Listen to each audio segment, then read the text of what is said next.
Hey everybody, welcome to version 2 of our advanced mic settings video, where I go through and talk about the different advanced mic parameters that you can use with GoXLR.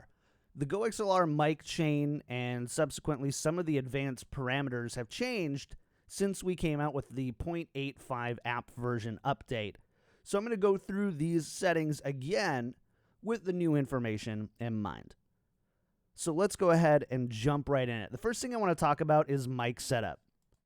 You'll notice when you open up mic setup, your mic fader is going to drop down to about 80%. That's just to prevent you from clipping. You can go ahead and push that back up to 100%. On the left-hand side, you're going to choose your mic type. Keep in mind, if you're using a dynamic microphone with a mic activator like a cloud lifter or a FET, you'll want to use condenser because those mic activators need phantom power.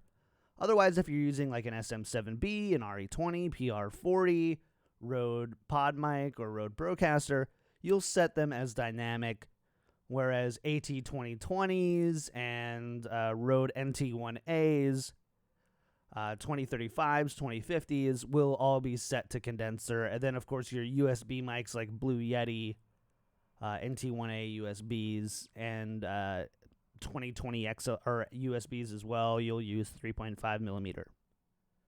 So the first thing we want to do is set our mic gain. Now, we've done a really good job of giving you this nice little bar to kind of tell you what's good and what isn't. And it's a really good guideline, but it's not the Bible. It's not like 100% everyone's mic is going to work this way and sound the best only in that good range. You'll notice for me, I actually keep mine down at the high end of low end of good when I'm speaking. John, why do you do that? I'll tell you why I do that. The reason why I do that is because it's much more forgiving for room noise. And when I look in OBS, and I'm going to open up OBS over here. When I look in OBS over here, you'll see I'm still kind of peaking at like negative 15 to negative 10, which means I only need to make up for about 5 decibels of gain through this mic chain. So take that for what you will. I'm looking down here, by the way. But that is going to kind of make sure that you've got the right volume going through there. And as long as you're kind of hitting in that yellow range with just the mic meter, you're in a good spot. And by the time we're done equalizing and compressing and all that stuff, you will be in the right range. So it's okay to be on that lower side. That being said, if you have an insanely pristine, quiet room, you can bust up and go up to here, and you might notice like a little pop. Don't worry about that. Preamps do that. So I can go up here. If I wasn't a very dynamic speaker, I would probably be up at like 41 decibels. But I like to yell and scream a little bit. I don't have the most perfect background noise in my room, so I'm going to drop it down. I think I'm going to keep it at about 34. So that's the mic setup part, fairly straightforward. Let's talk about the gate. So with the gate, you have 4 different parameters. The gate essentially works like this. Think of it as a real gate. You have a threshold, an attack, and a release. Those are the big 3 important parameters to know and understand. You set the threshold to cut out your background noise, your keyboard clicks, your mouse clicks, anything else, air conditioners, fans, anything that basically you don't want coming through to your stream when you're not talking. The attack is how quickly, once your voice goes over that threshold, how quickly the gate opens up to 100%. Whereas the release is, okay, I've stopped talking, how quickly does that gate close? For the attack, you always want it at 10 milliseconds. There's no reason to have it higher for that, for spoken word and voice.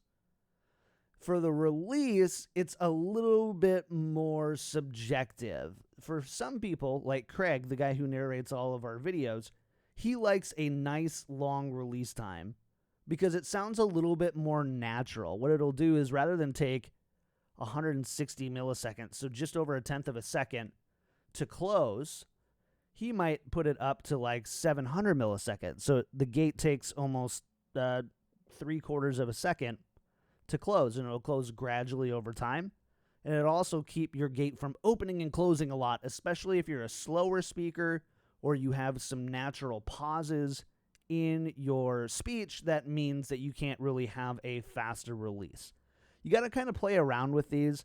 I find for the most broadcasty type, like I want a broadcast type voice, like a radio person or whatever, you kind of want it between, I would say, 150 and 250 milliseconds.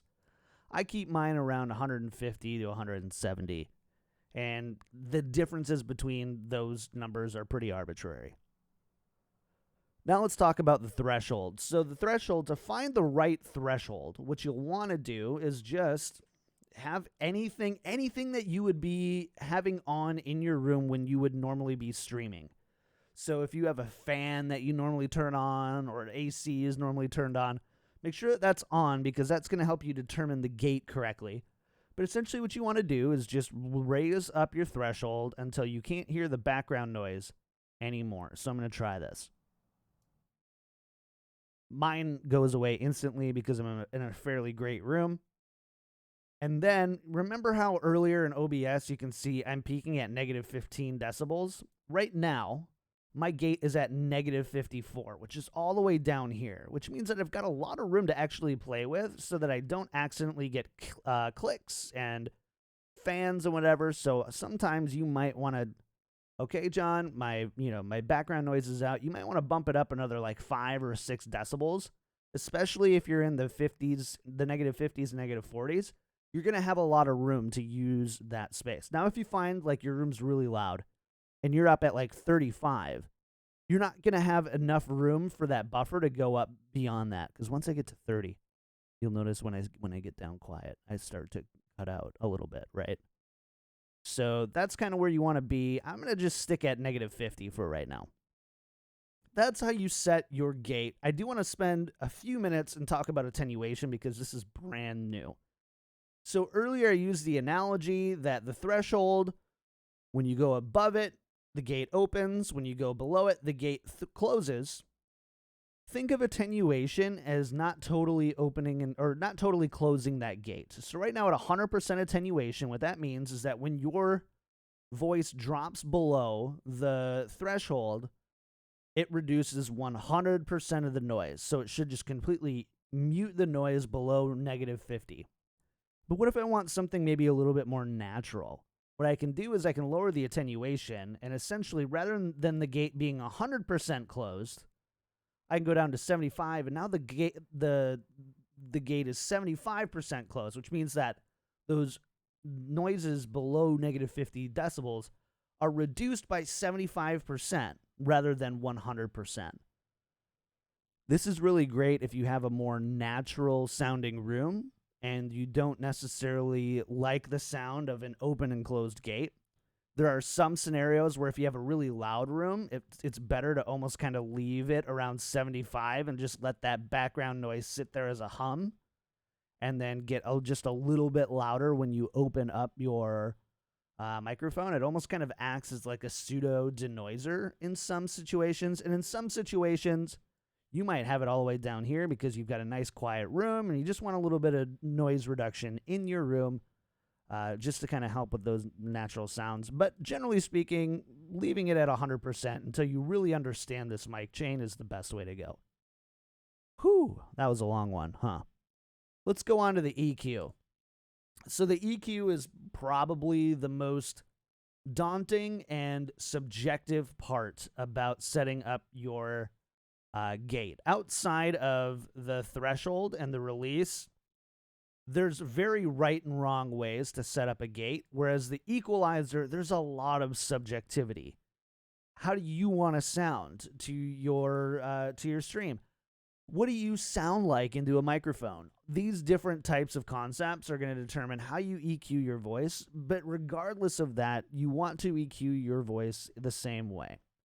So what we're going to do is start at the 63 hertz. So the 31.5 hertz and the 16K hertz are known as essentially a high pass and a low pass. What that means is that Any frequencies below 31.5 hertz, it completely removes, or I can boost those. Generally speaking, unless you've got some room noise like hums and things like that, generally you just keep these at 0. But know that they're there, but there's really not an objective rule about how to use these. So let's talk about 63 hertz. So what we're going to do, and as you find your best EQ, what you need to do is start at 0, and you're just going to start talking, and you're going to start listening for changes in your voice. And you'll notice once I have the 63 hertz all the way up here, I'm bassy. I've got that really deep subwoofer type tone to my voice. Whereas down here, I don't have that subwoofer type tone to my voice. Now, if you've got a higher voice, or a female, whatever, you may not notice your voice getting picked up by these frequencies because it is very low and very boomy. So not everybody's voice is going to get picked up here, and even then, my voice is pretty subtle. I do like a more broadcast vocal style EQ, so I am going to put it at about 3 on mine. But you'll notice I just kind of walked it up, and then I keep walking it down, and I just keep talking and say different things all about it. I'm like, oh, you know what? I don't really like anything down here. I'm going to go up here, and, this is probably a little too much, and maybe I'm going to bring it back to, let's go back to 3. The 125 hertz frequency is kind of the fullness of your bass. This is also where you get muddy mixes. So if I go ahead and raise 125, you can all of a sudden hear, oh yeah, there's John.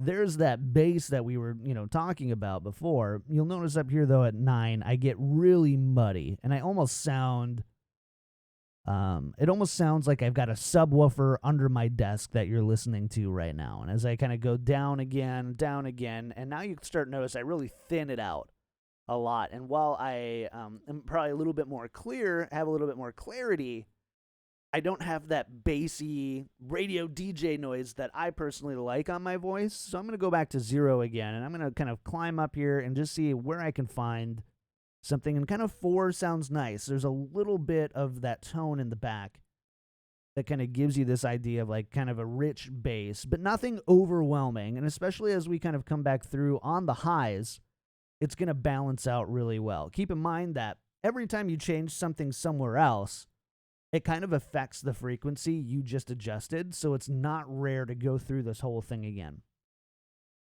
So 250 hertz is the low of your mids or the high of your bass, depending on just kind of where your voice sits in the register. So I'm going to go ahead and raise that up. You'll notice I'm really muddy here, right? This doesn't sound very good at all. As I kind of go back down and I keep talking, this is where I start to like, this kind of feels, it just kind of feels disconnected, right? There's way down here at -9, that's definitely not where I want to be. I definitely don't want to be higher here because I can definitely hear the muddiness. So I'm going to kind of start at like 0, and I'm going to kind of play around with -1, -2, see if I can find the spot. And I honestly, the rule generally is this: if you can't tell a difference in a frequency, always err on the side closer to 0, closer to the middle. It's really easy to go, man, I don't know. I'm just going to go, I'll just leave it up here. Or I'm just going to, you know what? I think I can't decide between -1 and -3, so I'm just going to choose the more drastic one. Don't do that. Do it the other way. Choose the one that's more toward the center. You're going to get a better neutral sound. And then if you notice something is missing after you've done everything, go back and do it again. 500 hertz is a magical frequency. This is going to kind of determine probably about 50% of how you're going to sound to other people. This is also kind of called like the Howard Stern frequency, in the sense that Howard Stern kind of famously drops this all the way down here. You notice immediately I got like this really, I don't want to say cringy radio DJ, but very stereotypical radio DJ, John in the morning kind of thing going on here. And it's not very natural. It's going to make your voice sound very compressed and very broadcasty by dropping the 500 hertz. Whereas having it all the way up here is going to, again, you've added kind of this muddy boxiness to it. But this is kind of the frequency where you can kind of determine the most on if you want a more broadcast style vocal or a more natural vocal. If you want a more natural vocal, I tend to keep the 500 hertz right around 0. But if you want something a little bit more broadcasty, you can drop that 500 hertz by a couple little notches here, and you kind of get this nice broadcasty tone to it. But at the same time, I don't feel like it sounds overly processed at all in doing that. So we have now kind of gone through my lows and most of my mids. The 1K hertz also sits in your mids, and this is kind of the nasally part of your voice. So we're going to go ahead and raise the 1K hertz. You'll notice it's like nasally, yeah kind of sound.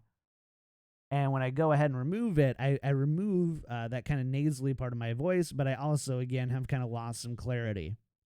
So we're going to go back to 0 for a second, and we're going to kind of play around with these frequencies. Do we want something up here that's kind of nasally? I don't really like that. Something down here, that's kind of, it again, removes the clarity. So I don't know, I'm just going to kind of sit right around 0 on this again. Right now, if you're listening, you're like, wow, John, your voice, though, is definitely overpowering on the bass. You're not wrong. Great ear. This is where we're going to start changing that. We're about to go to the 2K and 4K hertz frequencies, which are going to be the majority of our highs in our voice. It is really important here when you're EQing these next 3 frequencies that you ignore your S's and your SH's and try to listen to the noise around those S's and SH's, because we've got a de-esser to make those S's and SH's a lot less harsh. So let's go to the 2K hertz and let's start playing around here. So 2K hertz at 9 is definitely too much, right? And -9, as I've totally suppressed a bunch of my shushes and S's and all that. So let's go back to 0 for a second. And I think usually I kind of play around in the 0 to 3 here to kind of find the right noise or the right sound for my voice. And we're just going to keep it at 2. Why? It just kind of feels right. We're going to go to the 4K now, and this is going to give us a lot of the clarity in our voice. And so you'll notice, though, sa, that's a pretty harsh S, right? Whereas down here, sa, not nearly as harsh of an S, but again, very bassy all of a sudden. So we're going to go back up here, and we're going to kind of sit around probably in this 2 to 3 range again, because we want a little bit more of, little bit more clarity in our highs. But I still have that harsh S. You'll notice I'm just ignoring it. I'm not even really addressing it at this point. Last is the 8K hertz. 8K hertz is your, it's like the airiness in your voice. So I'm going to go ahead and turn that all the way up to 9. And you'll notice, holy crap, the clarity went up to an insane amount. There's a ton there, but you'll notice it's also a little bit like a cat constantly hissing, especially when you're breathing out. So what I'm going to do is I'm going to back that off just a little bit. And we're going to go to, like, let's just say 4 for right now, just because I feel like it again. Because remember, this is totally, not totally, but a lot of it is super subjective. And my S's are definitely a little bit harsh, which is going to take us to the de-esser next. But you'll notice we actually sound a lot more clear and a lot more, I would just say professional than we did before just by adding that EQ. All we've done right now is add the EQ and the gate, and we already sound great. Let's hop over to the compressor. The compressor is, actually, no, we want to go to the de-esser first just to get those S's cleaned up a little bit. So what you can do to kind of test your S's is go and you can see kind of how it takes away the S's in your voice. Now, there's a natural tendency when you're EQing your voice and doing your mic chain for the first time that you're immediately turned off by your S's and you probably over suppress your S's. What I'm going to do is I'm going to just lower or raise my voice, speaking normally, but I have some S's in there so I can hear it. I'm going to try and find that right S area. Sa. And I'm kind of finding something right around in here. It sounds pretty nice. There's still clarity there in the S's. The S's are definitely still present. It hasn't taken away, because if I go all the way up here and start talking, it kind of takes away some of that clarity and brilliance in my voice again, because it's suppressing those S frequencies so hard. So when we go back down to, 25, 30, we sound a lot better, a lot more natural. We're all still, our voice is still present. There's still bass, there's still mids, there's still highs, and we've got this kind of nice balance going on. Let's go to the compressor. The compressor is one of my favorite tools that the GoXLR has, and it's very, very good, especially for a unit that does all of this for what, $400? Come on. Bias, of course, but still, it's a great deal. So a compressor is relatively straightforward. In the end, I don't even recommend touching attack and release. This is a min-max thing where if you don't know already and understand your compressor well enough to know what attack and release is, there's nothing that you can do here to eke out that extra quality from the compressor.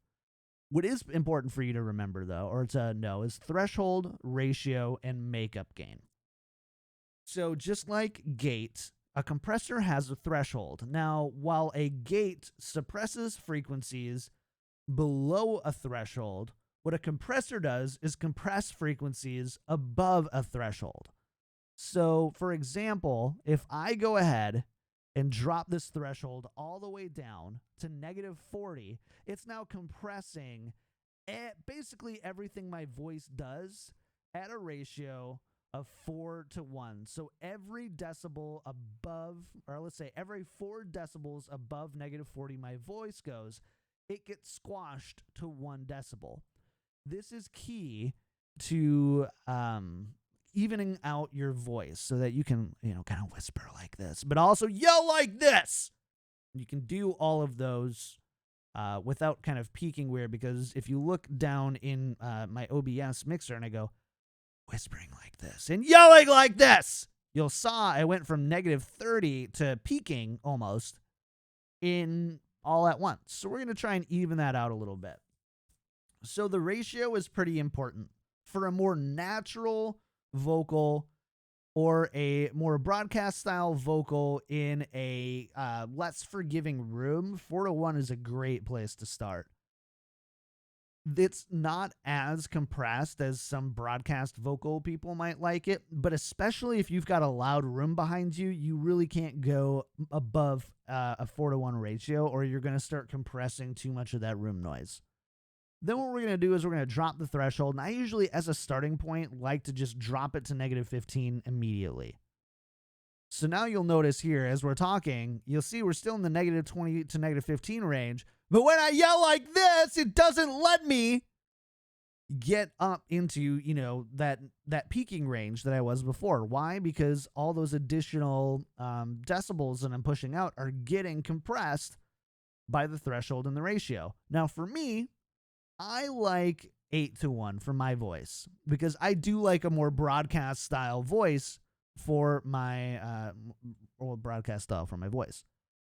Now, one thing you'll notice is because I am now compressing so many decibels at such a high level rate, you'll notice I'm not getting to the loudness that I want to, and the loudness that I alluded to at the beginning of the video of having a being in that -10 to -5 range most of the time. Right now, we're about 5 to 10 decibels too short. So what I need to do is I need to use this makeup gain. And usually you can do about, I would say, 7 decibels of makeup gain before you start to really mess around with like the actual sound. And you'll notice now that I'm a lot louder, I can kind of hear clicks and stuff again. So I'm going to go back to the gate, and I'm going to raise my gate threshold. Let's go up to like 44. And let's check now on how my volume's doing. And you'll see I'm right there in the -10 range on the most part. If I'm yelling, I'm still up there at -5. And overall, I'm kind of right where I need to be for my voice. And now I can kind of listen to my voice and go, okay, what else do I want to change? Do I want a little bit more S's in, or not S's, but highs in here? Like, does this sound a little bit better? Maybe, maybe not. Maybe a little bit more on the de-esser. Yeah. So all in all, this is a great way to go through, and it's a 25-minute video because I literally went through every frequency, every component of the compressor, every component of the gate. But the actual process of, once you've done this once, this is something that you should do often. And like, take a screenshot of your mic settings and then just reset everything and go through it again by your own ear, because by the time I've done this, here's what's going to happen. I've just created this video and I'm going to keep this mic chain now for a while. I'm going to go do some stuff, grab lunch, come back, and I'm going to listen to my voice and be like, you know what? Now that I was listening to it for 25 minutes as it changed incrementally, and I'm like, yes, this sounds good. But when I come back, I might be like, oh, wow, man, I didn't know that my bass was so low. I want more bass now that I'm, had a break from listening to it. So this is an ongoing process. If you want the best sound out of your voice, and if you want the best understanding of your voice, this is always going to be a process in understanding how these equalizer frequencies and compressors and gates work and how they affect your voice. So don't be afraid, or don't be upset if you don't get it the first time. You probably shouldn't get it the first time. There's a learning journey with audio to getting the best sound for your voice, and knowing then, now I can listen to somebody over the phone and I can tell them, oh, raise and lower this frequencies. You don't have to get to that level of proficiency, but you do probably want to get to a level of efficiency where you go, wow, I think my voice is too bassy here, or my buzz are too butty. So I'm going to go ahead and bring this down. So ba, ba, ba, ba, ba, ba. Just knowing those types of things are going to help you have a better sound for longer and through different equipment. You get a new microphone, you're going to have to re-EQ, compress, DS, and gate again. And if you have someone just set it up for you, and that person is very patient and nice, but truth be told, it's not everybody's favorite thing to do for people. So, use that, take it with a grain of salt, have fun with it. Don't let it stress you out. The fact that you have a gate on your mic is already puts you so much more far ahead than anybody else on Twitch. The other stuff is just kind of a bonus on top. So yeah, that's it. That's the advanced mic settings video. I hope you enjoyed it. If you have any other questions, of course, ask us in the Discord, and we're happy to help. See you all next time.